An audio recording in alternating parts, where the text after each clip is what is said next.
Lucas 8, 26 a 39. É um texto longo, mas necessário, queridos. Então chegaram à região dos Gadarenos, do outro lado do mar da Galileia. Quando Jesus desembarcou, um homem possuído por demônios veio ao seu encontro. Eu não sei se você já viu uma pessoa possuída por demônios, tá, queridos? Eu já vi.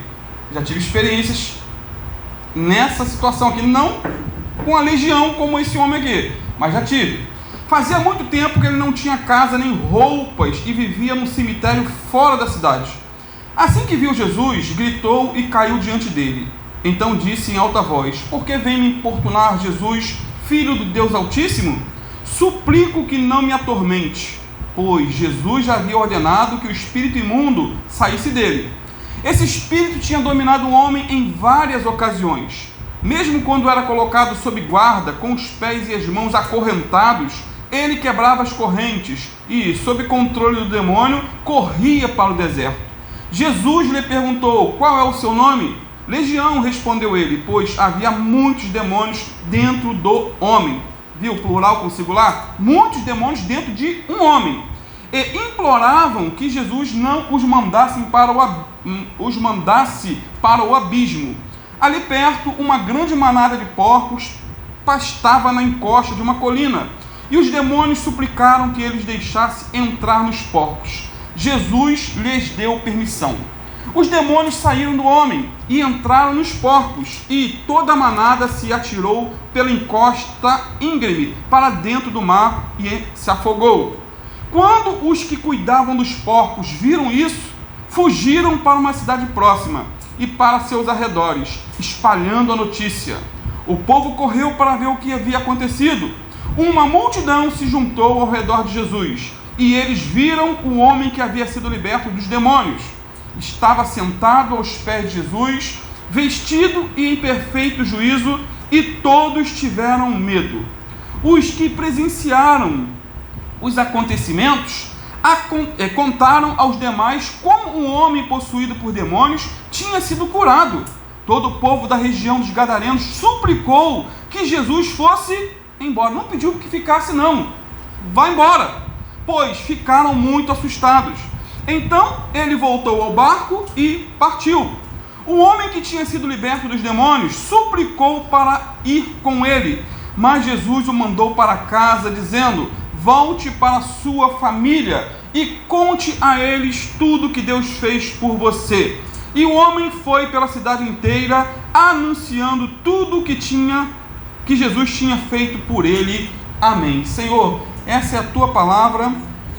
Essa foi a experiência que o Senhor teve com aquele endemoniado, e com a tua palavra expulsou aqueles demônios.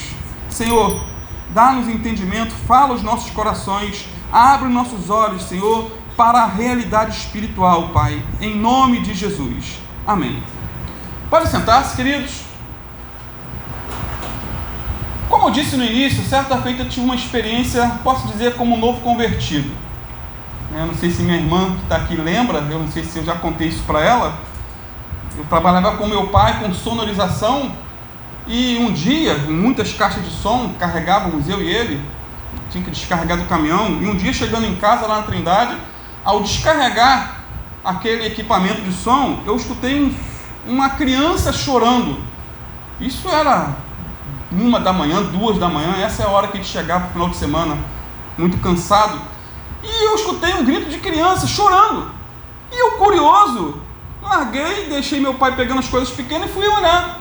E quando eu vi, eu fiquei chocado, porque era a minha vizinha, que estava, o esposo dela sentado, e ela engateando no meio do terreno e chorando como criança, com voz de criança. E eu estava naquele contexto lendo um livro Expulsando Demônios, Curando os Enfermos, de T.L. Osborne. Quando eu vi aquela cena, eu me arrepiei, eu gelei. Eu vi que era uma possessão demoníaca. E quando eu olhei firme, ela parou, olhou para mim e fez assim, ó, vem. Imagine a cena. E ali, em pensamento, quer dizer, eu não usei o nome de Jesus audivelmente. Em pensamento, eu repreendi aquele demônio. E eu levei um susto, porque eu mesmo não acreditei. Que quando eu, em pensamento, disse, sai em nome de Jesus, ela se estribuchou no chão. Era Nete, esposa do Sheba. E ela se estribuchou no chão. E eu fui, orei por ela, e ela ali ficou liberta. E eu conversei com o Sheba, né, esse meu vizinho, e ele disse que aquilo era normal, ela ficar toda vez até o alvorecer, até o nascer do sol. Só que nesse dia o demônio saiu com antecedência, pelo poder não do pastor, não era nem pastor nem obreiro, era novo convertido, mas pelo poder do nome de Jesus. Amém? E isso foi o que aconteceu aqui nessa história, né? Uma das histórias mais incríveis de toda a Bíblia. Fala o que? Da libertação de um homem possesso por demônios. Querido, demônio não é lenda, tá? Não é esquizofrenia, não é problema mental. Pode acontecer esses casos, mas muitas pessoas ficam endemoniadas. Esse homem aqui do nosso texto morava num cemitério, tinha uma força que é sobre-humana, quebrava correntes, atacava as pessoas nas ruas, diz o texto. E segundo o Evangelho de Marcos, se você ler os 3 evangelhos, um dá um detalhe a mais, Mateus, Marcos e Lucas. E segundo Marcos, ele se cortava com pedras e ninguém podia amansá-lo. Era uma fera selvagem. Simplificando, esse homem era uma causa perdida para todos. E na quinta-feira eu falei sobre a primeira força que atuou na vida desse homem, a força demoníaca, né? O que o diabo faz pelas pessoas. E eu falei ali sobre opressão, obsessão, possessão e outros detalhes a mais. A segunda força que atuou aqui na vida desse homem foi a força da sociedade com as suas restrições. Então a primeira força é demoníaca. Aí entra a sociedade, entra a polícia, entra o encarceramento, né? O texto diz que ele era preso constantemente com cadeias. Versículo 29 de Lucas aí, parte B. E guardavam-no preso com grilhões e cadeias, mas, quebrando as cadeias, as prisões, era impelido pelo demônio para os desertos. O Evangelho de Marcos 5,4 diz mais: porque tendo sido muitas vezes preso com grilhões e cadeias, as cadeias foram por ele feitas em pedaços, e os grilhões em migalhas, e ninguém o podia amansar. Fera selvagem. Queridos, há casos de pessoas, às vezes, magrinha, quando fica possessa, junta 5 homens, grandão, e não consegue segurar. De tanta força que a pessoa tem, uma força sobre-humana. Esse homem aqui foi preso, diz o texto, em várias ocasiões, mas os demônios lhe davam forças para esmigalhar tudo e continuar levando o terror para onde ia. Diante de um quadro desses, a sociedade não tem muito o que fazer. Não tem, a não ser tirar a pessoa de circulação, ou tentar tirar, jogá-la numa prisão, ou muitas vezes isolá-la no manicômio, né? Para a sociedade, esse homem aqui era um caso irrecuperável, uma causa perdida. Mas Jesus é especialista em causas perdidas. Amém? Você pode estar desenganado pelo médico, mas Jesus é especialista em causas perdidas. Você pode estar com um casamento em frangalhos, horroroso, mas Jesus é especialista em causas perdidas. Você pode estar com um problema financeiro grande, desemprego, mas Jesus é especialista em causas perdidas. Ainda hoje, queridos, quando alguém começa aí a demonstrar uma atitude antissocial, a solução para muitos é o quê? Afastá-las do convívio social. Afasta, deixa de escanteio. Por quê? Porque é mais fácil lançar a pessoa na caverna da morte, no presídio e no desprezo, aqueles que caem nas garras do pecado, do que restaurar. É mais fácil separar, é mais fácil abandonar. O sistema carcerário, por exemplo, ele é necessário, né? Mas sabemos que não resolve o problema dos encarcerados, não liberta a pessoa por dentro. Tem que se prender mesmo, mas a cura para aquele problema, é claro que muitos se convertem lá dentro, mas a cura não está no sistema, mas naqueles que vencem o sistema, vão lá dentro, pregam o evangelho, pregam a palavra, pregam as boas novas, e a pessoa ali tem uma mudança de vida lá dentro, encarcerado. E na prática, muitos que são presos, eles até ficam piores do que quando entraram, né? Isso porque 80% dos presos, diz a estatística, volta a cometer os crimes depois de soltos, ou até piores crimes. Amados, a sociedade ela é capaz de impor limites, mas não é capaz de regenerar uma alma. Está fora da sua condição, atuação. A sociedade não tem esse poder de restaurar uma alma. Só Jesus tem. Somente a graça de Deus é capaz de restaurar, transformar e mudar o coração de um homem, como foi feito com esse homem aqui da nossa história. Jesus entrou em cena e houve um antes e um depois na vida desse endemoniado que se tornou um ex-endemoniado.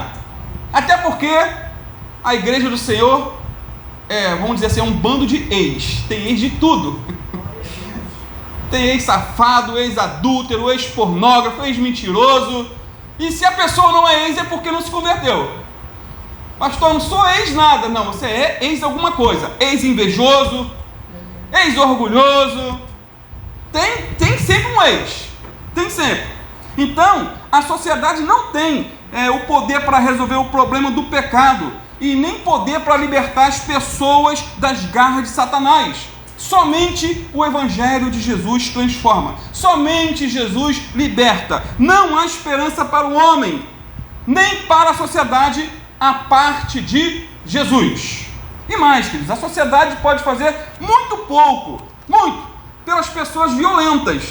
Muito pouco. Mas Jesus transforma o violento numa pessoa mansa e tranquila.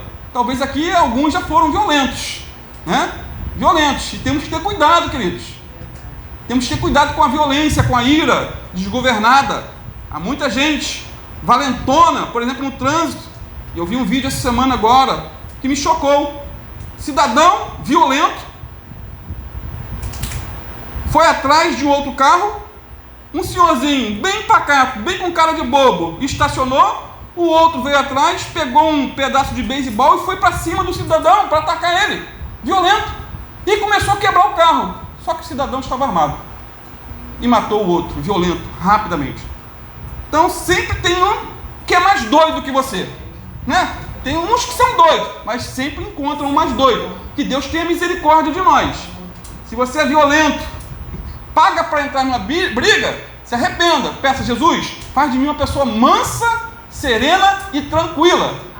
Porque às vezes a violência, o ódio, o rancor na hora ali, a pessoa perde a cabeça e o demônio aproveita, e a desgraça acontece, e depois não adianta chorar. Então, Jesus transformou esse endemoniado aqui numa pessoa mansa, serena, tranquila e mais, cheia do Espírito Santo.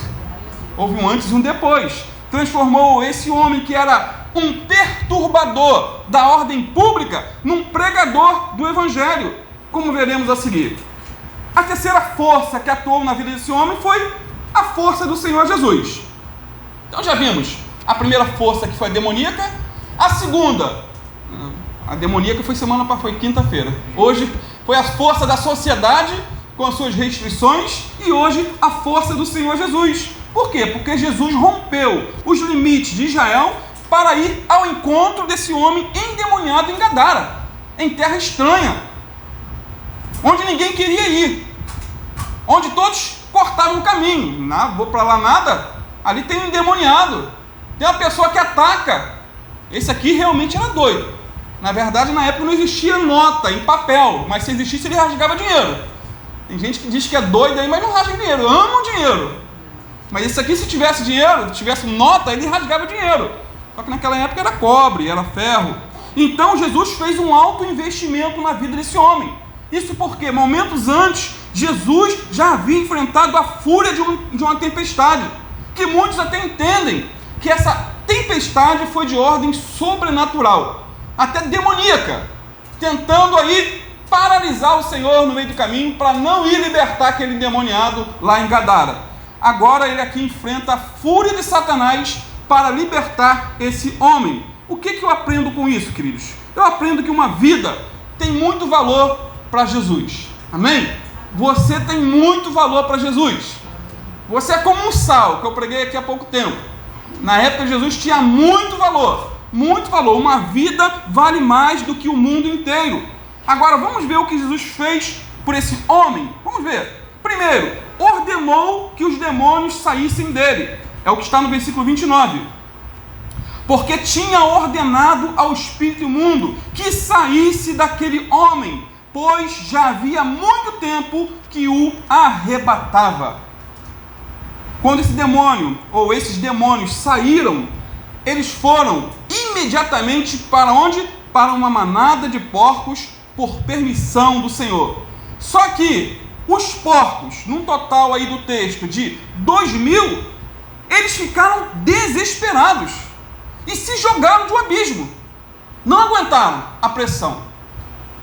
Preferiram se matar do que conviver com demônios. É algo antinatural. Olha que interessante, né?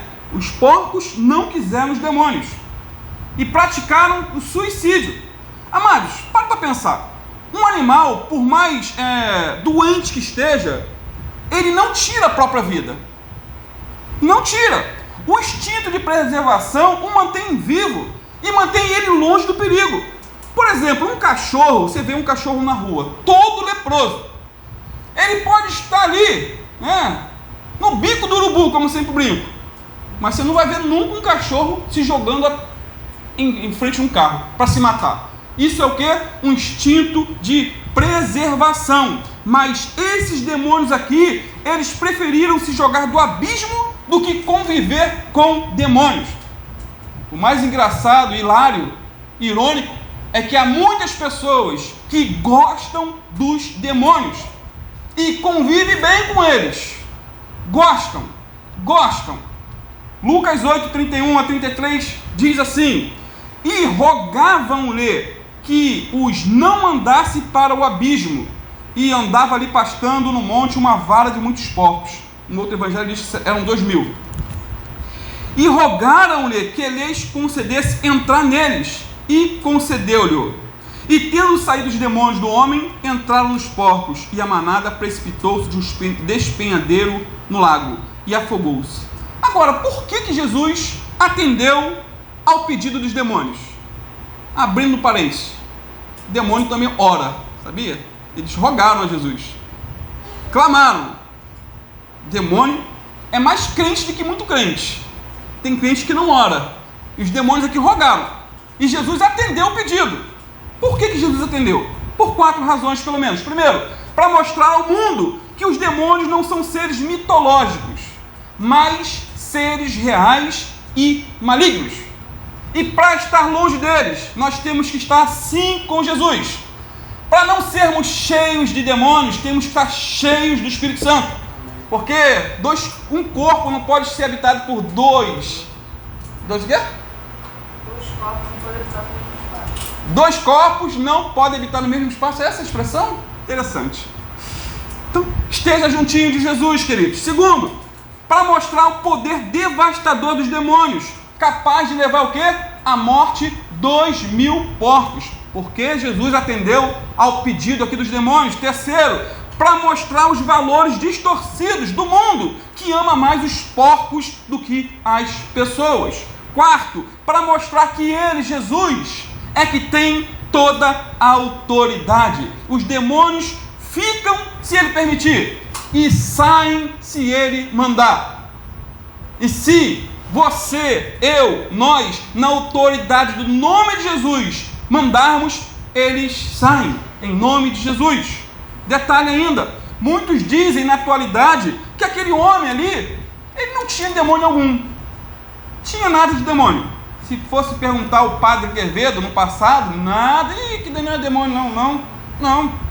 Dizem até que demônios não existem, que é uma figura lendária, mitológica. O que ele tinha, dizem uns, era um problema mental, um problema da cabeça. Dizem que ele era esquizofrênico ou tinha algum problema de saúde. Mas, segundo eu entendo, queridos, esquizofrenia não passa do ser humano para animais, como aconteceu aqui nessa história. Saiu de um e foi para outro. Um foi liberto e 2.000 porcos ficaram endemoniados e desesperados. Irmãos, o diabo existe. Os demônios existem. Mas Jesus se manifestou para destruir as obras do diabo. Até os demônios, eles estão debaixo da autoridade de Jesus. Mediante a autoridade da palavra de Jesus, a legião de demônios bateu em retirada e o homem escravizado ficou livre. Fala de demônio, ninguém dá glória a Deus. Glória a Deus, Jesus libertou. Não é para ninguém ficar com medo não, em nome de Jesus. Em nome de Jesus. Jesus é o atormentador dos demônios e o libertador dos homens. Aonde ele chega, os demônios tremem e os cativos são libertos. Jesus está aqui, queridos, nessa manhã e vai libertar os oprimidos para a glória dele. Jesus continua sendo o mesmo ontem, hoje e será para sempre. Aonde ele chega, por meio de seus ministros, por meio da tua vida, vidas são transformadas, oprimidos são libertos e enfermos são curados em nome do Senhor Jesus. Amém, queridos? Dá uma salva de palmas para o Senhor, para quebrar aí o mesa. O que mais Jesus fez por esse homem, queridos? O que mais? Segundo, Jesus transformou esse homem por completo. Essa é a parte mais interessante, né? Houve um antes e um depois. Versículo 35 e 36. Olha aí comigo. Em casa, leia esse texto com cuidado. Não deixa passar desapercebido não. Anote, grife, pinte. Não é pecado riscar a Bíblia não, tá, gente? Usa a caneta, risca, ou aquele lapisinho colorido, risca. Não entre no extremo daquele que diz, não, a Bíblia é a palavra de Deus, é a boca de Deus, então eu não vou botar batom na boca de Deus. Tem gente que pensa assim. Não, pode riscar assim, marcar. Versículo 35 e 36. E saíram a ver o que tinha acontecido e vieram ter com Jesus. Acharam então um homem de quem havia saído os demônios, vestido e em seu juízo, assentado aos pés de Jesus, e temeram. E os que tinham visto contaram-lhes também como fora salvo aquele endemoniado. Versículo Marcos 5,15, que é o evangelho que conta a mesma história, mas com detalhes, diz assim: e foram ter com Jesus, e viram o endemoniado, o que tivera legião, assentado, vestido, e em perfeito juízo, e temeram. Olha que interessante, que lindo. Aquele homem estava assentado aos pés de Jesus, vestido e em perfeito juízo. Lembram como ele vivia? Era um farrapo humano. Ele era um homem perturbado, andava nu, vivia correndo de um lado para o outro, gritando, agredindo as pessoas, se cortando com pedras. Ele não tinha paz de espírito e nem descanso para o corpo. Sabe-se lá se ele dormia. Imagina, com uma legião de demônios, quem consegue dormir? Que perturbação! Quantas vozes ele devia ouvir na mente? Imagine o que ele comia no cemitério. Então ele não tinha paz. Agora ele está o quê? Sentado aos pés de Jesus, manso, sereno, tranquilo e com a mente sã. Ele foi liberto dos demônios e a primeira atitude foi estar assentado aos pés do Senhor. Antes, ele era um cavalo do diabo. Já ouviu esse termo? Cavalo do diabo. Agora ele é servo de Jesus. A conversão dele foi genuína. Genuína, visível, palpável. Amados, houve aqui um antes e um depois na vida desse homem. A prova da conversão é a mudança. Amém? A prova da conversão é a mudança. Se você continua o mesmo que antes, ou o que era antes de se converter, então você não se converteu. Pastor, eu mudei, né? Eu canto a musiquinha da Gabriela. Eu nasci assim, cresci assim, vou morrer assim. Se você canta essa musiquinha, trema, porque você não é salvo. A conversão sempre toca nos pontos mais importantes da nossa vida. Zaqueu, por exemplo, era amante do dinheiro, mas ao ser convertido, ele não foi impressionado por Jesus a dar tudo, não. Ele mesmo decidiu: Senhor, eu vou dar 4 vezes, vou restituir tudo que eu roubei dos outros. Decidiu se consertar. Mateus, ao ser convidado por Jesus a segui-lo, Ele largou tudo. Meu irmão, ele era fiscal da Receita Federal da época. Tinha muito dinheiro, mas se converteu e largou tudo para seguir Jesus. O jovem rico não quis abrir mão do seu dinheiro para seguir Jesus e provavelmente foi para o inferno com dinheiro e tudo. Sem mudança não há conversão. Se você acha que se converteu, mas continua na mentira, você não se converteu. Se você acha que se converteu, mas continua fumando, bebendo, cheirando aí cocaína, enche a cara de cachaça, se prostitui, você não se converteu. Se você acha que é de Jesus, mas vive uma vida de trambique, 7-1 foi uma linguagem de vendedor de sapato. 7-1 encartolado, era o termo que a gente usava lá. Não sei quem já foi vendedor de sapato aqui. O que é um 7-1 encartolado? A pessoa ruim, cri-cri. Se a pessoa vive uma vida de trambiques, vive cantando a mulher dos outros, vive uma vida de pecados, ela não se converteu. Não tem como, queridos. Se você pensa que se converteu, mas tem inveja do seu irmão, está com o coração entupido de ódio, guarda mágoas no coração, você não se converteu, ou mesmo convertido está abrindo brechas para o diabo. Se aquele homem aqui da nossa história pregasse que Jesus o havia libertado, agora eu sou de Jesus. Foi uma frase que eu vi ontem no mecânico. Alguém botou lá no status, Jesus na frente. Aí ele falou comigo, rapaz, a vida desse homem é uma vergonha ele usar o nome Jesus. Eu não conhecia nenhum nem outro, porque eu conheci o mecânico ontem, o outro, né? Eram dois mecânicos. Esse homem não é digno, ele não era para estar botando no status dele que Jesus é bom, maravilhoso, lindo. Se aquele homem aqui da nossa história pregasse que Jesus o havia libertado, que agora ele era servo de Jesus, mas continuasse gritando pelas ruas, agredindo as pessoas, se ferindo com pedras, andando pelado, estaria provado que ele, na verdade, não era um convertido de Jesus. Mas Jesus transformou a vida desse homem. Ele era perturbado e passou a ter perfeito juízo. Ele andava nu, mas agora estava o quê? Vestido. Imagine a cena daquele homem nu correndo de um lado para o outro. Mas agora está vestido. Amados, a conversão nos torna decentes e não indecentes. Alguém que realmente se converteu não usa qualquer tipo de roupa. Ele tem um espelho e tem a voz do Espírito Santo dizendo, olha, não é para você. O Espírito Santo nos dirige a andar decentemente. A marca de uma sociedade decadente, diz certo comentarista, à beira da destruição, é o hábito de expor o corpo nu do ser humano a fim de transformá-lo em objeto de prazer, quer em pessoas, quer em figuras, quer em filmes.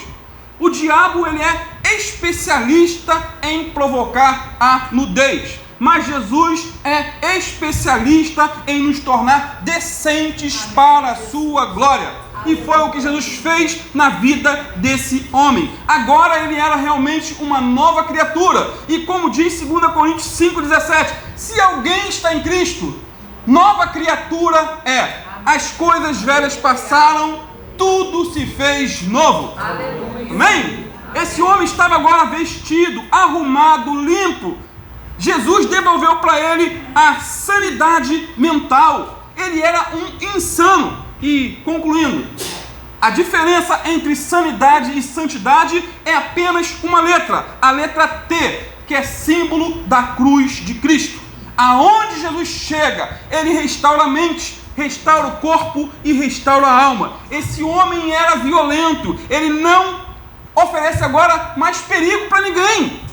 Estava totalmente transformado, não oferece perigo para a sociedade. Isso é o que Jesus faz na vida de um homem. Jesus continua transformando o monstro em santo, escravo de Satanás em homens livres, abortos vivos da sociedade em vasos de honra para a sua glória, em nome de Jesus. Amém, amém e amém.